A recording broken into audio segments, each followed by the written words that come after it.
Today's reading is Another Door Opens by Reverend Ron Fox. Change can paralyze some of us. Fear of the unknown can cause us to go into a state of fear that causes us to stay stuck right where we are. If as small children we resisted change, we might still be crawling around as adults. The fact is, we can't grow if we don't accept and even embrace change. Transitions always begin with an ending, which can be joyful or threatening. When we face a new situation, we can ask, what is possible here? Our life is filled with possibilities, and we get to decide which ones to turn toward. Like in so many things in life, faith is a choice. It is something we grow into. We are spiritual powerhouses. So, we are so much more than we give ourselves credit for. If you will, go into the silence with me for a moment.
And centered right here, right now, in this very instant.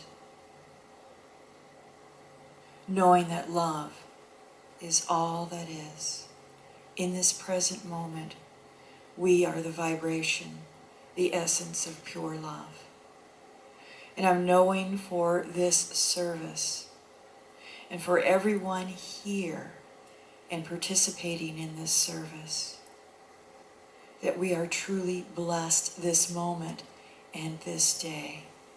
And I give thanks for the divine inspiration that inspires and motivates and animates and speaks through Lana in her sermon today. And I'm knowing that we are all uplifted and blessed and supported by what comes through, by the divine intelligence, by the words, by the vibration, by the love that pours through.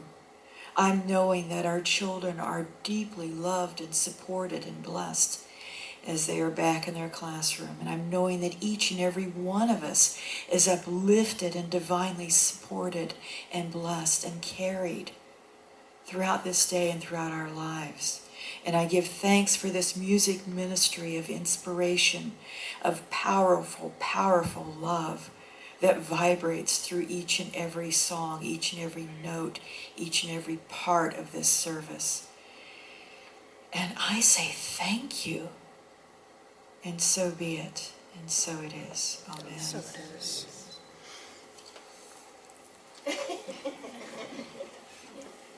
Lana Mayhew. Lana is a board-certified art therapist and a licensed social worker. Lana has a bachelor's degree in psychology, minor in art from the University of Missouri in 1991, and a master's of art therapy from Wright State University in 1993. Lana has worked in mental health for the past 26 years with children, teens, and adults individually and family with all mental health disorders. Lana is a licensed religious science practitioner since 1999. She has helped people identify belief systems that are creating negative life patterns and to help them create more of the life they truly want through spiritual principles and prayer.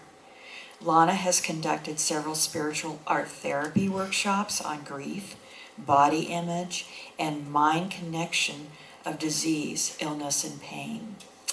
And so I'd like you to welcome Lana.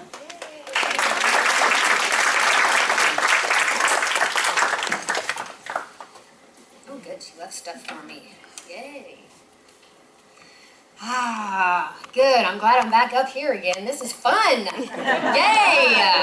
Yeah. And I like that song too. That was sung. That was awesome. This is a new day, a new dawning, a new life, right? Because what I'm talking about is stepping through fear to faith, and that is difficult.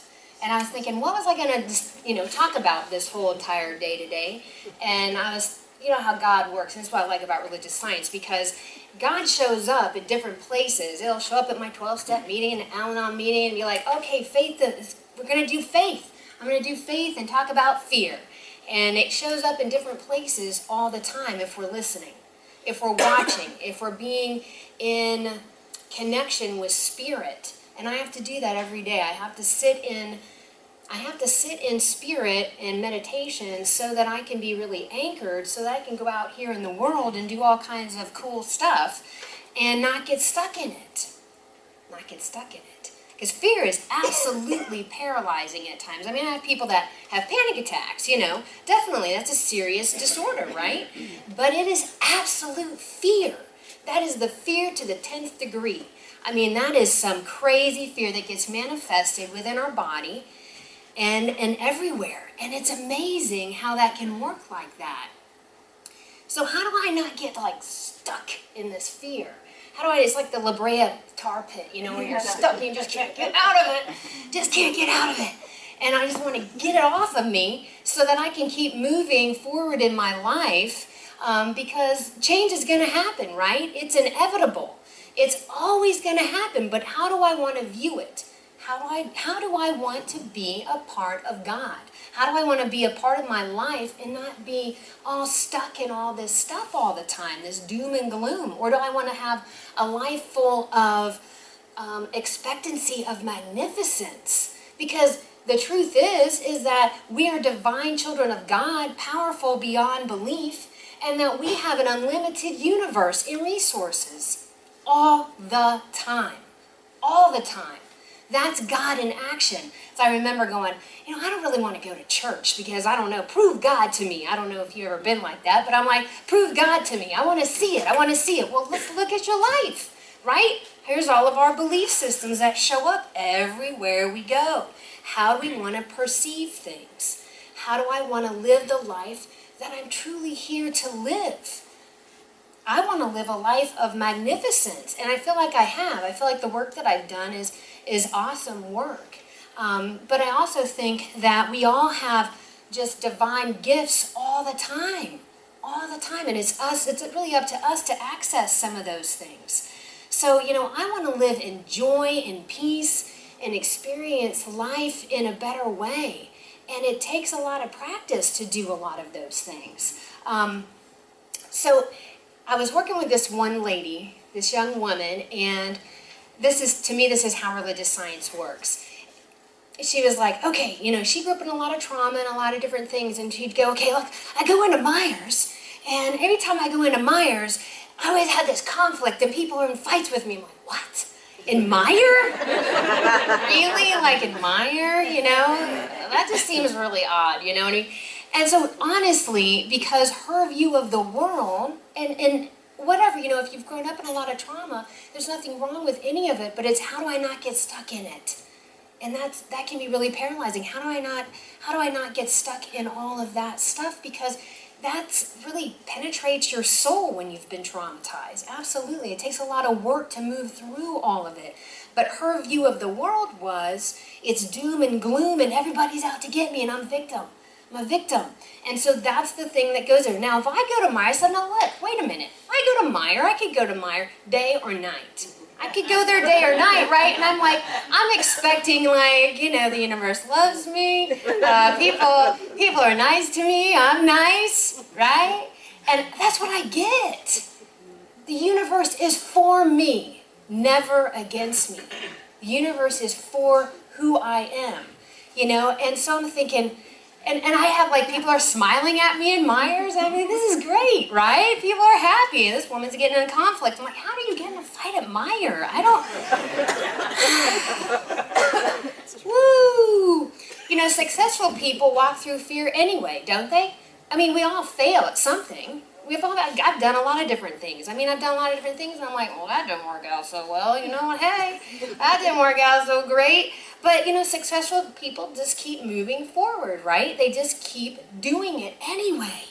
They don't get stuck there. I don't know. I don't want to really visit that. I don't really want to just... I want to be in a place where I am always inspired and feel good about things all the time. You know, what am I learning from all these situations? Because that's what it is. We have these experiences that we're drawing into our life because sometimes it's like, what did I need to learn here? Are you going to pay attention, Lana? Come on, wake up. You know, are you going to pay attention to this one? And so, you know, part of it is, how do I step through this fear? Because you have to have trust, right? That's hard. If you grew up in a place where you don't trust anyone or anything because it wasn't a trustworthy environment, that's hard to move through. So it's a process. That's a process of unfoldment.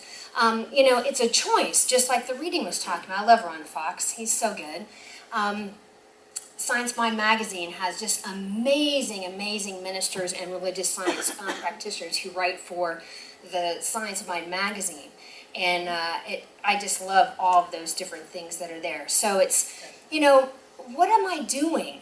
Aligning myself with my highest vision. What is my highest vision of alignment for myself? What is it? How do I trust within my own self this intuition? Because that's divine guidance. And a lot of times I think people have learned not to trust that. I mean, I'd be like, Lana, that's not a good idea. You shouldn't be doing that. What? Shh, what? I don't know. What are you talking? I don't listen to that. That's not a good idea, Lana. Oh, really? I'll do it anyway. You know, I'm going to do it anyway. And look how badly that, you know, happens, right? So, I'll give you a little example. My ex-husband and I think it was like barely a year into our marriage, and we went to Gatlinburg. And it was we had a great time. It was over the 4th of July weekend. It was like 2001. But I kept having that nagging, this probably wasn't a good omen, but a good nagging anxiety and fear feeling. And I am married a year. But anyway, and I got, God, what is it? I don't know what was causing. We were having a great time. We really were. It was beautiful, beautiful, beautiful, beautiful. That's just God in action in the mountains with the trees and all of that stuff, right? And so, I don't know, but I had to go right into prayer so that I could pray for what was going, you know, what was this? I don't know what all that anxiety was, because there was really nothing pressing. Premonition maybe. So that's what it was, I think. So anyway, so I go into prayer, and I'm affirmative prayer, and I'm treating for peace of mind and safety. And I'm treating also for divine order, divine right action, and all of this. Okay, so flip forward, we're getting ready to go home. You know, this is a very busy weekend because it's the 4th of July, right? And so we are on top of this mountain. We're going on a CRV, probably not with the best tires, I have to say. Probably little balding tires, maybe. And, you know, it had been raining, and there's big trucks and everything on there. So there's like a lot of oil that's on the roads, right? So here we are. I think we had just gotten a Frosty. I had this in my hand, and all of a sudden, we are hydroplaning down the side of a mountain. What? Oh my God. I mean, we're like, turning around like a million times. I don't know, I think I saw my life flash before my eyes. And so then what happens is we end up in a median, no kidding, not any wider than this stage, I swear to God, going the opposite direction. And I'm like, thank you, God, thank you, God, thank you, God, thank you, God. So to me, that is where the prayer was. I listened to that divine guidance within me. That's the thing that starts to build faith, right? To trust that God actually has it. There had to have been like 10 angels, and I'm like, we didn't hit anybody, the car wasn't, nothing happened. I was terrified, and I think I was crying and praying for 10, 15 more minutes going the opposite direction. But I was like, oh my God, that is insane.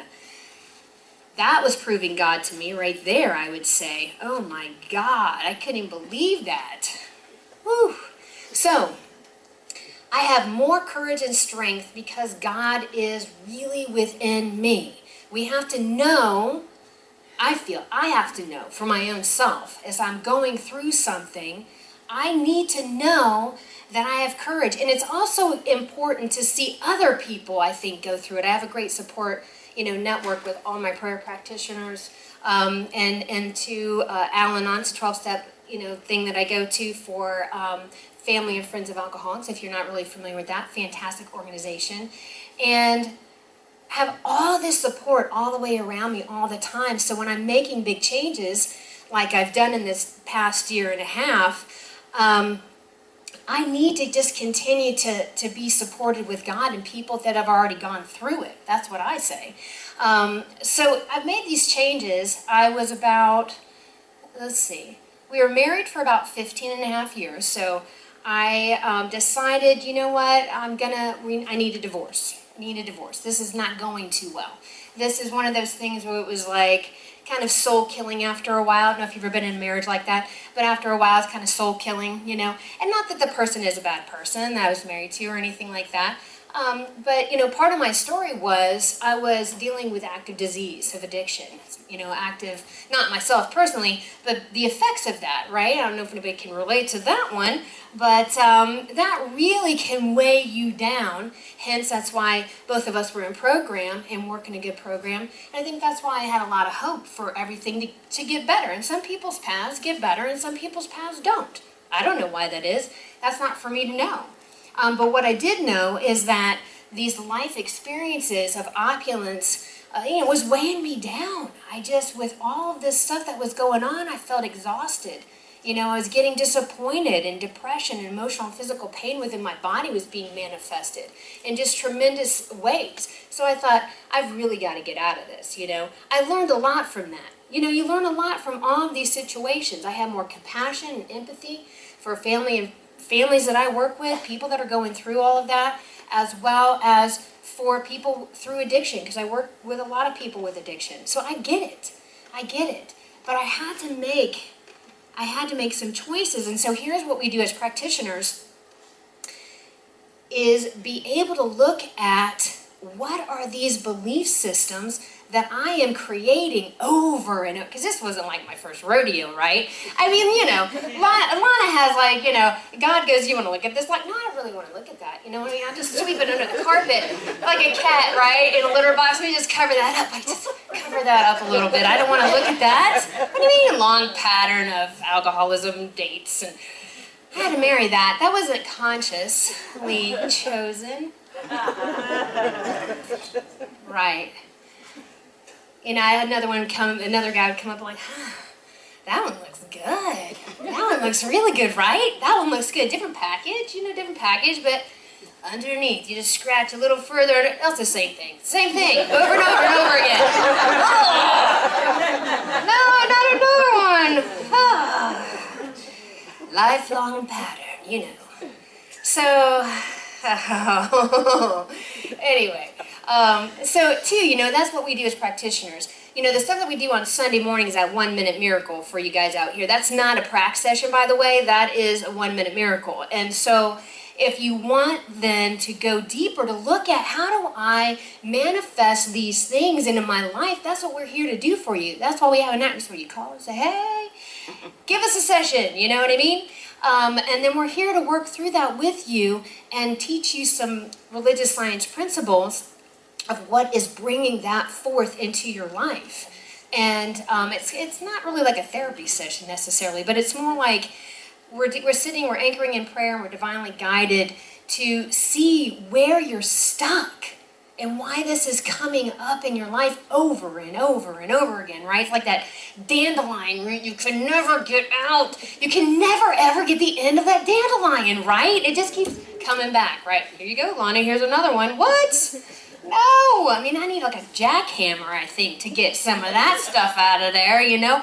It's like that onion, and I always think, why is it an onion always that people talk about with those different layers? Because it makes you cry, right? It like stings your eyes, it makes you cry. It's like, oh my God, it's juicy, man, right? It's juicy, it has some juicy layers in there I gotta get through. Oh, God, really? Oh, come on, Lana, are you gonna pay attention? You're gonna pay attention. It's okay, flash forward. Flash forward to now I'm dating. It's fantastic. I'm having a good time. Wrote a little profile. I had to rewrite it because I was getting the same thing. Anyway, I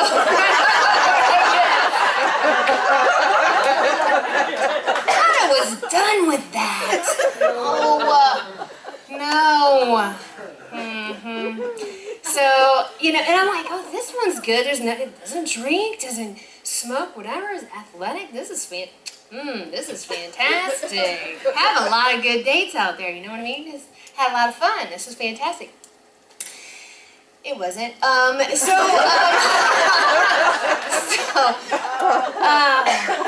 You know, don't let what they write on paper fool you. But, so, anyway, so I was like, God, what is this? So as a good art therapist that I am, what I had to do was, I love doing like collage. So I like pull out a bunch of different images and words out of a magazine, and then I'll just throw it down. I'm like, oh, good Lord, there it is, again and again and again, right?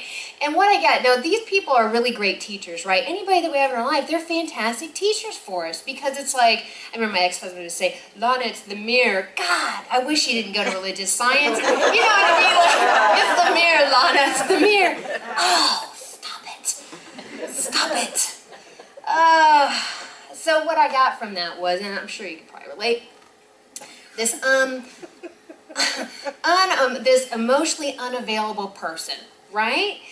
Emotionally unavailable, or physically unavailable person, and here it is again. I'm like, oh, so I did a collage on all that, and you know, and I had to like, and I think I said this last time, was in order to heal something, you got to feel it. In order to grieve it, you have to leave it. And so I had to grieve and leave a lot of stuff. And I can always tell it's true. And you know, with art therapy, a lot of unconscious stuff comes out, even through the images that I'm picking out. I don't know why, I just pick out random pictures and things like that. And there it is. Good times, Lana. And so, so then I put a collage together about what do I want? You know, what do I want? Well, I want a healthy relationship, right? I think most people want a healthy relationship, right? I want someone who's compatible, emotionally, mentally, spiritually, financially stable, all these great things. And here it is, I'm the common denominator, right? So I have to keep working on myself because I am that common denominator. It's what is it within me that I need to continue to heal or reveal that wholeness, you know, in religious science just more. How am I revealing and manifesting within my own self that's already present this wholeness, this perfection, this power, this joy within me? And so I had to rewrite my profile again, and I did get better results this time, so I'm working on one right now. I have another one, right? You know, it's like a fishing. I got another one. All right. I'm working on this one. So anyway, Hopefully this will be better. No, it will be. So far it's been good. Got to meet this person first, right? Got to meet this person. I'm manifesting them. They're calling me every day. But anyway, so oh, Lana, I know where these patterns come from. I grew up. My father was he's an alcoholic as well, but not to the same degree as what my marriage was. I get it. I mean, there wasn't abuse, there wasn't trauma, there wasn't all this stuff that was going on. I had a pretty good life. I didn't want anything.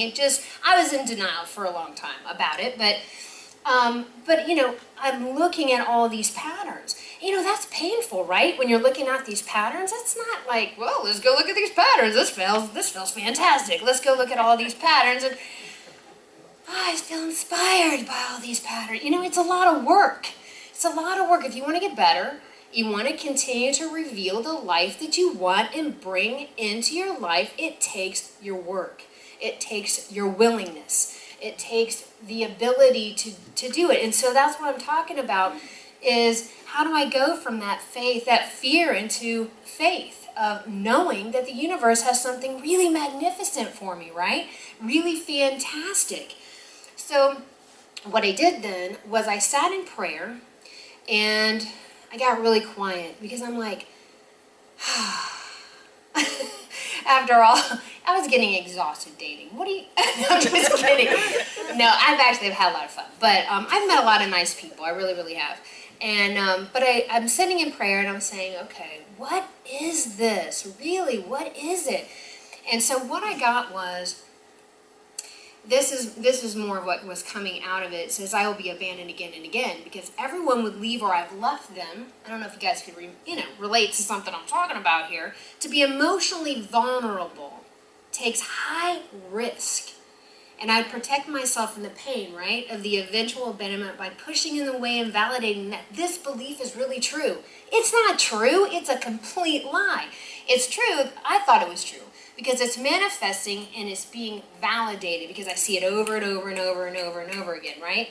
But that's actually a lie because that's really not the truth. Fear, false evidence appearing real, right? False evidence appearing real. Wow. No. I want to revolutionize the evolution of my soul. I don't want to just not live the life that I'm meant to be living here, which I feel like I've been living the life I've been meaning to live. Mostly, I would say. I just need a good partner. Anyway, so then I had to go back into prayer, and this is what I heard, and so I think that this is really, really important. This is what I received from God. I've never, ever, ever been alone from spirit. I only felt that I was. Because God's never gone. God never leaves us. We think God leaves us. God never leaves us. God's always within us and all around us at absolutely all times, walking with us in that dark night of the soul. Walking with us, through us, and as us all the time. And so here's the other part of it. I will never leave you. And never have you been abandoned. I've never abandoned you ever. You are the beloved. You are bathed in the light of spirit, love, and joy, and comfort. You've always been whole, complete, and perfect. So what I want you guys to do is, I want you to get comfortable, and I want you to close your eyes, and I want you to really be here with me, because I think it's really important that you hear this. I think we need to hear truth all the time, because this world is hypnotizing. So I want you just to allow yourself to open up that heart of yours and just really hear these words again. Just allow yourself to really hear what I'm saying. I will never leave you and never have abandoned you ever. You are the beloved. You are bathed in the light of spirit, love, and joy, and comfort. You have always been whole, complete, and perfect, just the way that you are, right here and right now. So I just want you to stay in that zone, in that place. And I'm going to go into prayer. So I am knowing that right in this moment, we are absolutely always bathed in that light and that love and that power and that joy of God. We are always in this peace. We are always